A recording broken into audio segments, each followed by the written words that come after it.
Hey everybody, still looking at Bitcoin, looking at the 28th and 29th. I'm going to stay on that same day just to illustrate some of the concepts. Here's the rainbow indicators, and I also put aspects on this chart. Some of the key rainbow triggers are marked with the vertical lines, and the green and red up and down arrows indicate the key aspects that are in play on Bitcoin yesterday and today, and again tomorrow. So you can see this is key aspects of one planet. There's always one that's going to be active. I'm not going to say what it is, but you can see the key points today or yesterday and today were all good hits, and a lot of the pH indications were good hits. I mean, the rainbow indications were good hits as well. It's not going to take a lot of explanation. You know what these are from the other videos. You know how we set these up.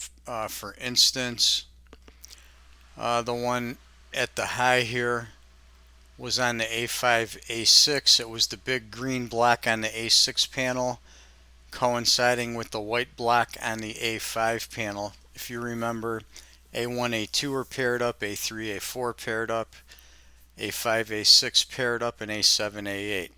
When we get alignment on couple of different levels, we usually get a good move. You can see that would be the first one on the left here at 2112 where my cursor is marked. We've got the big green box on A2 and the big green box on A8, and the white boxes on A3 and A7 are showing up at the same spot. That gives us that good long signal right there.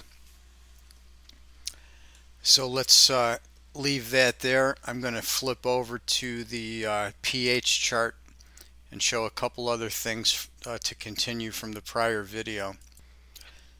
Here's the pH chart. I touched on some of these in the earlier video.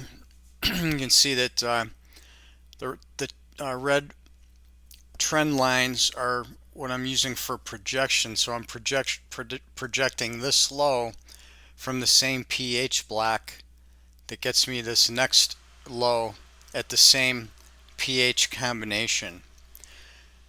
Now I've done three more projections. This low here projected this high here projected to this high, and this low here projected to this low. There wasn't much there, but it ran right into the normal pH signal. The blue vertical lines are the regular signals for the day for Wednesday here. So you can see how the signals run the swings together. We got from this high, we went to the next point, was that low.